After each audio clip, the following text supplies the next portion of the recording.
जय श्री कृष्ण। राधे राधे। आपका भक्ति कथा चैनल पर स्वागत है। आपका दिन शुभ और मंगलमय हो। आज दिनांक है 19 दिसंबर और दिन शुक्रवार है। आज पौष अमावस्या है। आज सूर्योदय का समय सुबह 7:09 और सूर्यास्त शाम 5:28 पर होगा। ब्रह्म मुहूर्त रहेगा सुबह में 5:19 से सुबह 6:14 तक और अभिजीत मुहूर्त रहेगा 11:58 से दोपहर 12:39 तक। वही राहु काल 11:01 से दोपहर 12:18 तक रहेगा।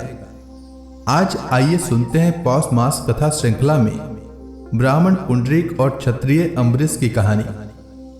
कुरुक्षेत्र के दो मित्र ब्राह्मण पुंडरीक और क्षत्रिय अम्बरीश युवावस्था में बुरे संग में पड़कर शराब, स्त्री और दुराचार में फंस गए। समय बीतने पर उनका धन नष्ट हो गया। समाज ने उन्हें तिरस्कार करना शुरू कर दिया और उन्हें समाज से निकाल दिया। निराश होकर भटकते हुए वे एक यज्ञशाला पहुंचे, जहां वेद ध्वनि और ऋषियों के दर्शन से उनके भीतर पश्चाताप जागा। दोनों ने अपने पापों को ऋषियों के सामने रो रो कर स्वीकार किया और पापों से छुटकारे का उपाय पूछा।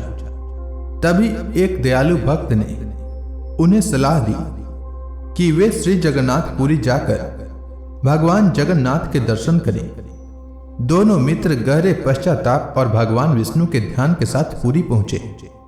स्नान पूजन करने के बाद भी उन्हें भगवान के दर्शन नहीं हुए। अतः वे आर्त भाव से कीर्तन करते हुए मंदिर के द्वार पर पड़े रहे। 7वें दिन उन्हें दिव्य प्रकाश के साथ भगवान जगन्नाथ, बलभद्र और सुभद्रा के अद्भुत दर्शन हुए। उन्होंने भगवान को दिव्य शंख, चक्र, गदा, पद्मधारी रूप में देखा। देवताओं, मुनियों और भक्तों को भी भगवान की सेवा में उपस्थित देखा। दर्शन पाते ही उन पर ईश्वर कृपा बरसी। उनके हृदय में ज्ञान प्रकट हुआ और वे भगवान की स्तुति करने लगे। भगवत भक्ति में स्थिर होकर दोनों ने अपना जीवन भगवान नारायण को समर्पित कर दी और उनके नाम जप में बिताया। अंत में उन्हें परम धाम प्राप्त हुआ। कहानी का संदेश यह है कि जो मनुष्य सच्चे हृदय से अपने पापों पर पश्चाताप करता है, उन्हें प्रकट करता है और भगवान की शरण में आ जाता है, उसके पाप नष्ट होकर वह भगवान का दुर्लभ दर्शन भी पा सकता है। तो प्रेम से बोलिए भगवान विष्णु की जय। अब आइए सुनते हैं पौष मास कथा में भागवत पुराण का आज का अध्याय। श्री मैत्रेय जी कहते हैं, विदुर जी, उस समय महाराज पृथु का नगर सर्वत्र मोतियों की लड़ियों, फूलों की मालाओं, रंग बिरंगे वस्त्रों, सोने के दरवाजों और अत्यंत सुगंधित धूपों से सुशोभित था। उसकी गलियां, चौक और सड़कें चंदन और अर्गजे के जल से सींच दी गई थी तथा उसे पुष्प, अक्षत, फल, यवांकुर, खील और दीपक आदि मांगलिक द्रव्यों से सजाया गया था। वह ठोर ठोर पर रखे हुए फल फूल के गुच्छों से युक्त केले के खंभों और सुपारी के पौधों से बड़ा ही मनोहर जान पड़ता था तथा सब और आम आदि वृक्षों के नवीन पत्तों की बंधनवारों से विभूषित था। जब महाराज ने नगर में प्रवेश किया तब दीपक, उपहार और अनेक प्रकार की मांगलिक सामग्री लिए हुए प्रजाजनों ने तथा मनोहर कुंडलों से सुशोभित सुंदरी कन्याओं ने उनकी अगवानी की। शंख और दुंदुभी आदि बाजे बजने लगे। ऋत्विज गण वेद ध्वनि करने लगे। वंदी जनों ने स्तुति गान आरंभ कर दिया। यह सब देख और सुनकर भी उन्हें किसी प्रकार का अहंकार नहीं हुआ। इस प्रकार वीरवर पृथु ने राजमहल में प्रवेश किया। मार्ग में जहां तहां पूर्ववासी और देशवासियों ने उनका अभिनंदन किया। परम यशस्वी महाराज ने भी उन्हें प्रसन्नता पूर्वक अभिष्ट वर देकर संतुष्ट किया। महाराज पृथु महापुरुष और सभी के पूजनीय थे। उन्होंने इसी प्रकार के अनेकों उदार कर्म करते हुए पृथ्वी का शासन किया और अंत में अपने विपुल यश का विस्तार कर भगवान का परम पद प्राप्त किया। सूत जी कहते हैं, मुनिवर शौनक जी, इस प्रकार भगवान मैत्रेय के मुख से आदि राज पृथु का अनेक प्रकार के गुणों से संपन्न और गुणवानों द्वारा प्रशंसित विस्तृत सुयश सुनकर परम भागवत विदुर जी ने उनका अभिनंदन करते हुए कहा। विदुर जी बोले, ब्राह्मणों ने पृथु का अभिषेक किया, समस्त देवताओं ने उन्हें उपहार दिए। उन्होंने अपनी भुजाओं में वैष्णव तेज को धारण किया और उससे पृथ्वी का दोहन किया। उनके उस पराक्रम के उच्छिष्ट रूप विषय भोगों से ही आज भी संपूर्ण राजा तथा लोकपालों के सहित समस्त लोग इच्छानुसार जीवन निर्वाह करते हैं। भला ऐसा कौन समझदार होगा जो उनकी पवित्र कीर्ति सुनना न चाहेगा। अतः अभी आप मुझे उनके कुछ और भी पवित्र चरित्र सुनाइए। श्री मैत्रेय जी ने कहा, साधु श्रेष्ठ विदुर जी, महाराज पृथु गंगा और यमुना के मध्यवर्ती देश में निवास कर अपने पुण्य कर्मों के क्षय की इच्छा से प्रारब्धवश प्राप्त हुए भोगों को ही भोगते थे। ब्राह्मण वंश और भगवान के संबंधी विष्णु भक्तों को छोड़कर उनका सातों द्वीपों के सभी पुरुषों पर अखंड एवं अबाध शासन था। एक बार उन्होंने एक महासत्र की दीक्षा ली। उस समय वहां देवताओं, ब्रह्मर्षियों और राजर्षियों का बहुत बड़ा समाज एकत्र हुआ। उस सभा में महाराज पृथु ने उन पूजनीय अतिथियों का यथा योग्य सत्कार किया और फिर उस सभा में नक्षत्र मंडल में चंद्रमा के समान खड़े हो गए। उनका शरीर ऊंचा, भुजाएं भरी और विशाल, रंग गोरा, नेत्र कमल के समान सुंदर और अरुण वर्ण, नासिका सुखर, मुख मनोहर, स्वरूप सौम्य, कंधे ऊंचे और मुस्कान से युक्त दंत पंक्ति सुंदर थी। उनकी छाती चौड़ी, कमर का पिछला भाग स्थूल और उदर पीपल के पत्ते के समान सुडौल तथा बल पड़े हुए होने से और भी सुंदर जान पड़ता था। नाभि भंवर के समान गंभीर थी, शरीर तेजस्वी था, जंघाएं सुवर्ण के समान देदीप्यमान थी तथा पैरों के पंजे उभरे हुए थे। उनके बाल बारीक, घुंघराले, काले और चिकने थे। गर्दन शंख के समान उतार चढ़ाव वाली तथा रेखाओं से युक्त थी और वे उत्तम बहुमूल्य धोती पहने और वैसी ही चादर ओढ़े थे। दीक्षा के नियमानुसार उन्होंने समस्त आभूषण उतार दिए थे। इसी से उनके शरीर के अंग प्रत्यंग की शोभा अपने स्वाभाविक रूप में स्पष्ट झलक रही थी। वे शरीर पर कृष्ण मृग का चर्म और हाथों में कुशा धारण किए हुए थे। इससे उनके शरीर की कांति और भी बढ़ गई थी। वे अपने सारे नित्य कृत्य यथा विधि संपन्न कर चुके थे। राजा पृथु ने मानो सारी सभा को हर्ष से सराबोर करते हुए अपने शीतल एवं स्नेहपूर्ण नेत्रों से चारों ओर देखा और फिर अपना भाषण प्रारंभ किया। उनका भाषण अत्यंत सुंदर, विचित्र पदों से युक्त, स्पष्ट, मधुर, गंभीर एवं निःशंक था। मानो उस समय वे सबका उपकार करने के लिए अपने अनुभव का ही अनुवाद कर रहे हों। राजा पृथु ने कहा, सज्जनों, आपका कल्याण हो। आप महानुभाव जो यहाँ पधारे हैं, मेरी प्रार्थना सुने। जिज्ञासु पुरुषों को चाहिए कि संत समाज में अपने निश्चय का निवेदन करें। इस लोक में मुझे प्रजाजनों का शासन, उनकी रक्षा, उनकी आजीविका का प्रबंध तथा उन्हें अलग अलग अपनी मर्यादा में रखने के लिए राजा बनाया गया है। अतः इनका यथावत पालन करने से मुझे उन्हीं मनोरथ पूर्ण करने वाले लोगों की प्राप्ति होनी चाहिए जो वेदवादी मुनियों के मतानुसार संपूर्ण कर्मों के साक्षी श्री हरि के प्रसन्न होने पर मिलते हैं। जो राजा प्रजा को धर्म मार्ग की शिक्षा न देकर केवल उससे कर वसूल करने में लगा रहता है, वह केवल प्रजा के पाप का ही भागी होता है और अपने ऐश्वर्य से हाथ धो बैठता है।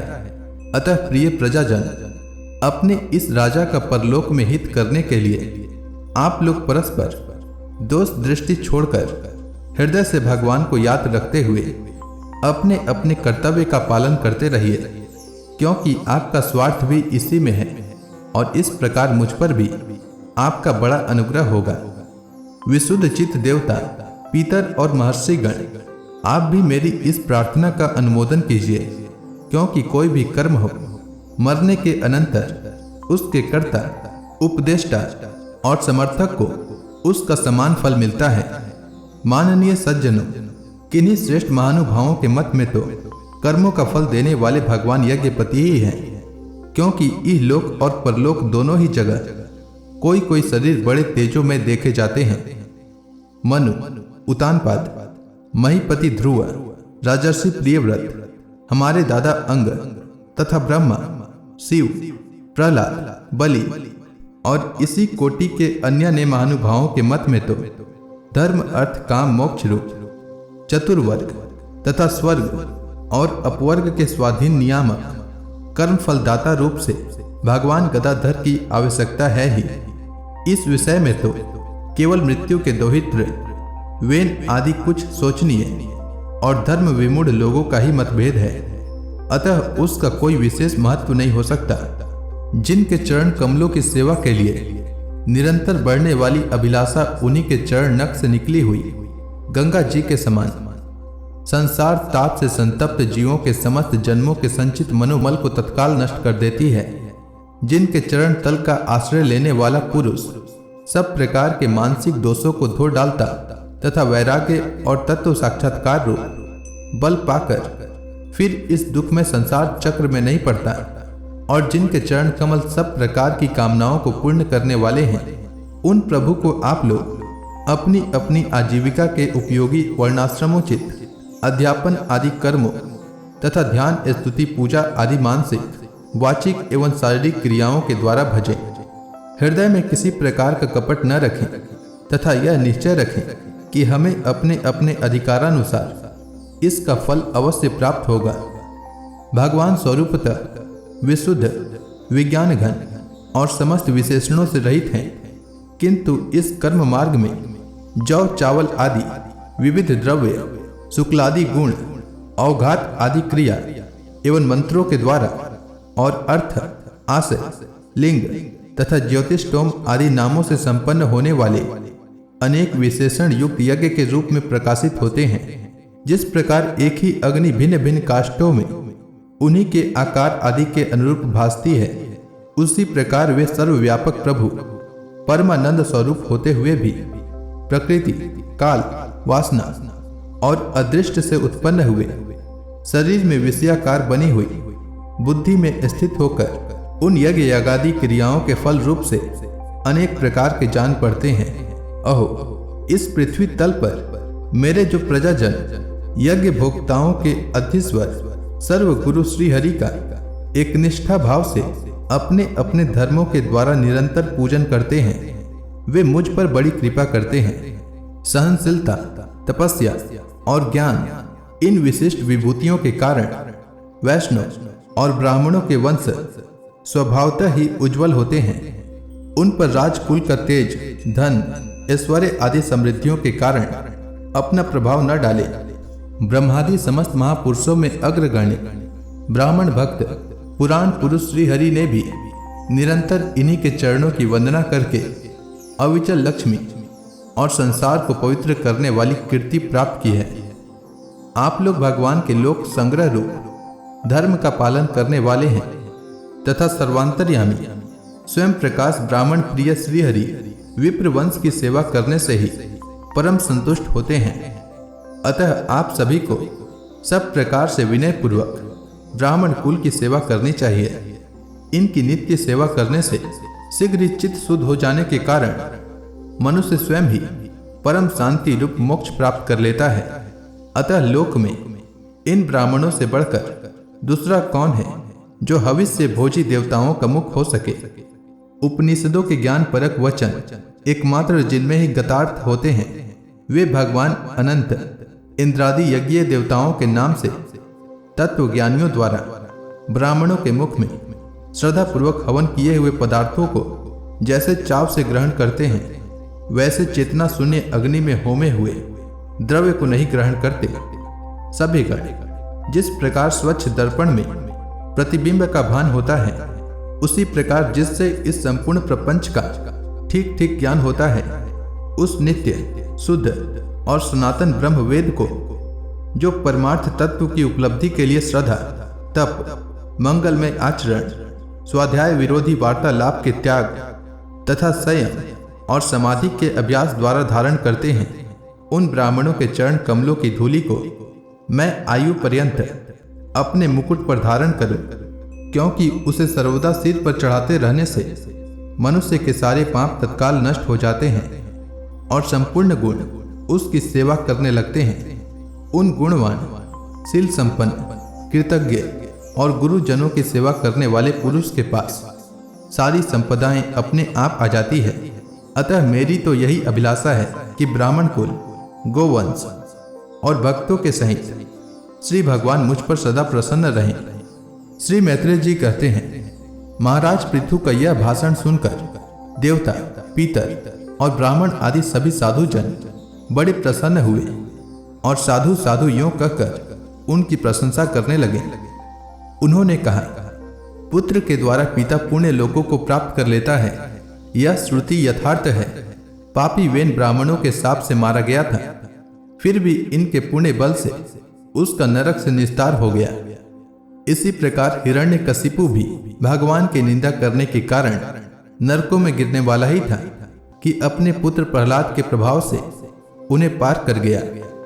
वीरवर पृथु जी, आप तो पृथ्वी के पिता ही हैं और सब लोकों के एकमात्र स्वामी। श्री हरि में भी आपकी ऐसी अविचल भक्ति है, इसलिए आप अनंत वर्षों तक जीवित रहें। आपका सुयश बड़ा पवित्र है। आप उदार कीर्ति ब्रह्मण्य देव श्री हरि की कथाओं का प्रचार करते हैं। हमारा बड़ा सौभाग्य है, आज आपको अपने स्वामी के रूप में पाकर हम अपने को भगवान के ही राज्य में समझते हैं। स्वामी, अपने आश्रितों को इस प्रकार का श्रेष्ठ उपदेश देना आपके लिए कोई आश्चर्य की बात नहीं है, क्योंकि अपनी प्रजा के ऊपर प्रेम रखना तो करुणामय महापुरुषों का स्वभाव ही होता है। हम लोग प्रारब्धवश विवेकहीन होकर संसारारण्य में भटक रहे थे। सो प्रभु, आज आपने हमें इस अज्ञानांधकार के पार पहुंचा दिया। आप शुद्ध सत्व में परम पुरुष हैं, जो ब्राह्मण जाति में प्रविष्ट होकर क्षत्रियों की और क्षत्रिय जाति में प्रविष्ट होकर ब्राह्मणों की तथा दोनों जातियों में प्रतिष्ठित होकर सारे जगत की रक्षा करते हैं। हमारा आपको नमस्कार है। तो इसी के साथ यह अध्याय समाप्त हुआ। तो प्रेम से बोलिए भगवान विष्णु की जय, समस्त देवी देवताओं की जय। इसके आगे की भागवत पुराण की कथा मैं कल के पौष मास कथा में सुनाऊंगा। तब तक के लिए भगवान श्री हरि विष्णु का नाम जपते रहें।